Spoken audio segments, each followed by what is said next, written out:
So, lads, the Seattle Storm situation is just getting weird. That's the only way I can describe it, is it's getting weird.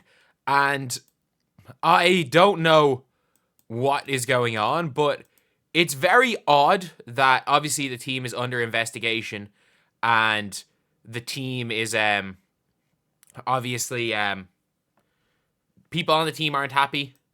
A lot of people have said negative things about the coaching staff on the team. And then Nneka Nwumeke and Skylar Diggins.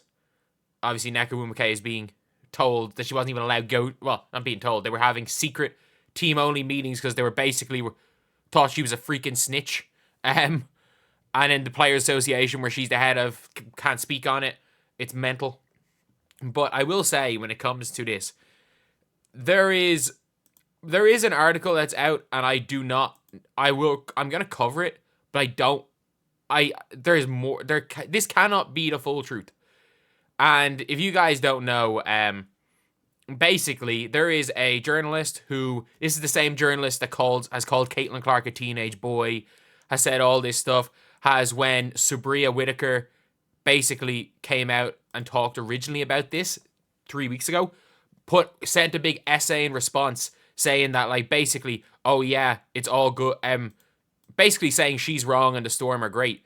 And then when Annie Constable talked about the Seattle Storm, she posted yesterday and was like, oh, very important. Can confirm with certainty situation not good. Also worth, there's a few layers to it. Worth knowing the Storm is an organization doesn't receive a lot of scrutiny by fans and media, which has contributed to years of malpractice and a lot of covering for very serious issues. And now, this same journalist, by the way,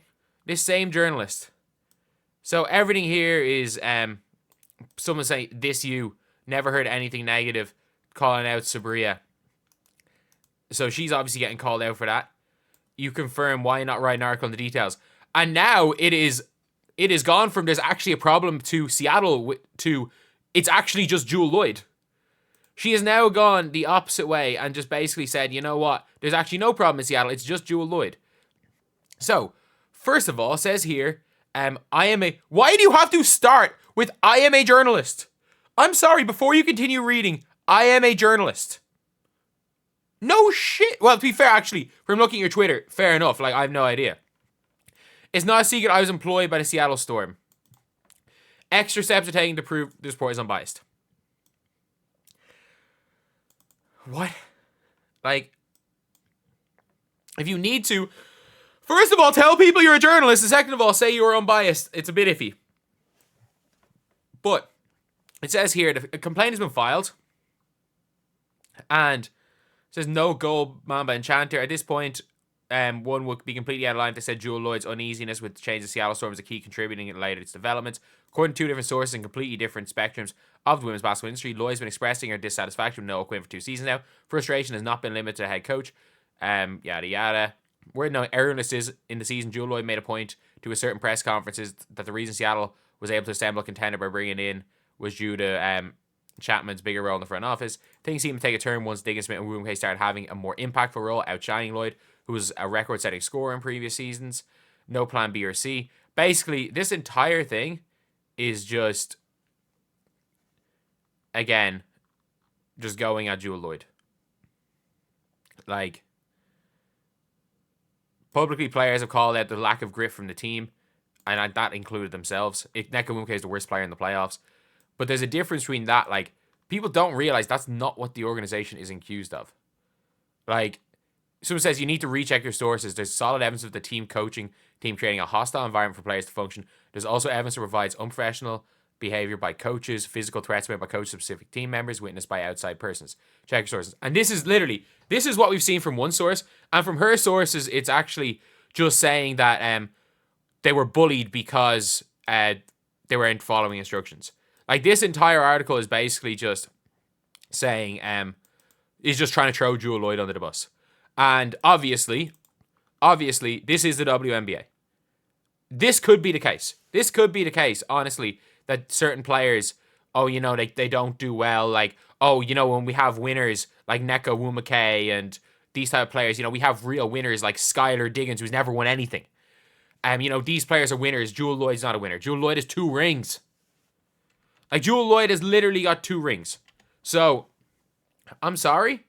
Like, I'll stand by it. The fact that almost certainly Jewell Loyd has like, she was obviously pissed off at this situation.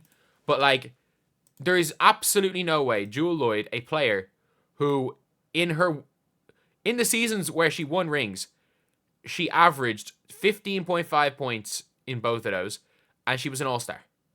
She was an all-star twice while winning rings. She made the All-WNBA first team in 2021.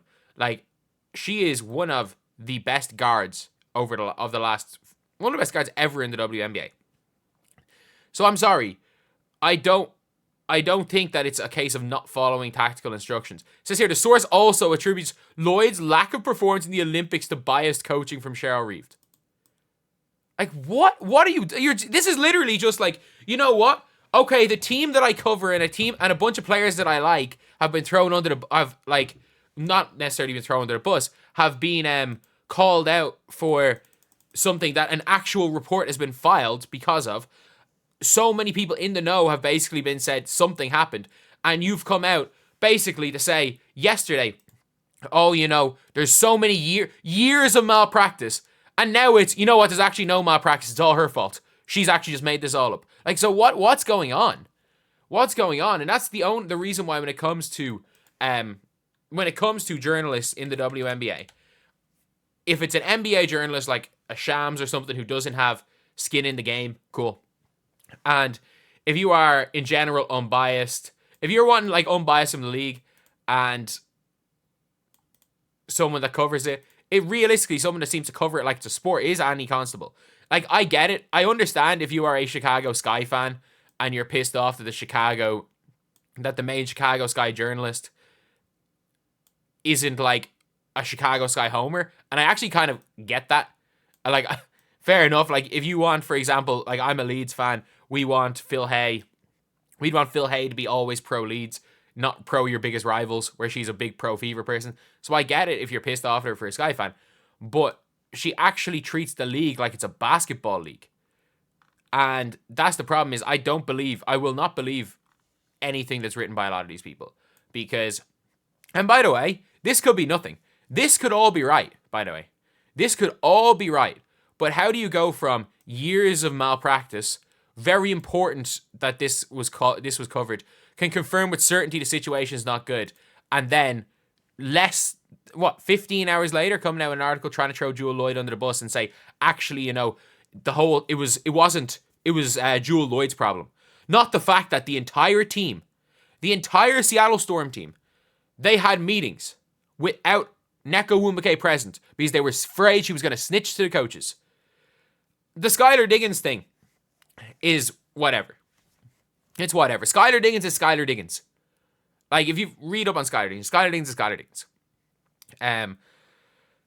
She just does not seem to be a very good person to play basketball with. People are like, oh, she just wants to be hard on her teammates. There's nobody that would be harder on her teammates than freaking Taurasi. Taurasi couldn't stand her. Like, Taurasi couldn't stand her. Taurasi fucking banished her from the sun. From this, like, not sun, the Mercury. And, yeah, so this appears to be an article of, we've seen it with the whole Caitlin Clark calling her a teenage boy, insulting Caitlin Clark personally from this same journalist, that I don't believe a word she says. And I think this is a case of, I don't know, maybe these two are more WNBA royalty. But as good as Jewell Loyd has been, Jewell Loyd is not someone who's the most outspoken person in the world. She just gets on and hoops. And maybe it's you know, let's just to save the Seattle Storm, we're going to throw her under the bus. And this situation is really weird. And again, that's the problem with these journalists, is that it's hard to trust. It is hard to trust like specific journalists when it comes to this, because they all are biased. They all have some bias. And it's going to be interesting to see what happens by the end of this. And I still can't believe the WNBPA didn't say anything. Didn't even say, like, we know there's an ongoing investigation and we're going to wait till the end of the investigation to make a full statement. Even just something like that, other than no comment. Either way, though, again, this is the WNBA. This is just more showing the WNBA as a club, and if you're not in it, they will try to effectively they're trying to ruin the reputation of Jewell Loyd, which again, if this is 100% true, fine. But also, if this is 100% true, you don't say years of malpractice. What are the years of malpractice? You're like, oh, you know what, we've years of malpractice. Probably got a phone call from her old team being like, oh yeah, what are you like? You better fix this. So now it's like, oh, it's all on Jewell Loyd. It's all on Jewell Loyd. Like, no, it's a weird situation all around. And look, I don't know what happened. The fact that again the entire team were having meetings about the coaching staff, that there was an actual like official complaint put in. There's more to it. And also we saw the original post a month ago. We saw the original post about all this, and what they were talking about was more so than anything, they were talking about struggling to think right here. That there was like slurs hurled at players. That this wasn't like, oh, you know, they're calling out these players for like they're calling out these players for like not performing. No, supposedly there was like legitimate slurs. But again, that is just one source. That is just one source. We don't know what's going to happen. We'll see when the investigation is done, but it's an internal investigation. We all know what happens with internal investigations. We investigated ourselves and we found we did nothing wrong. That is the realistic outcome of this. Nothing is going to come from this, but it's always just, for me anyway, the hypocrisy of it all is that if this was in Indiana, the WNBA would have called for a freaking boycott of the league next year if Herb Simon didn't sell.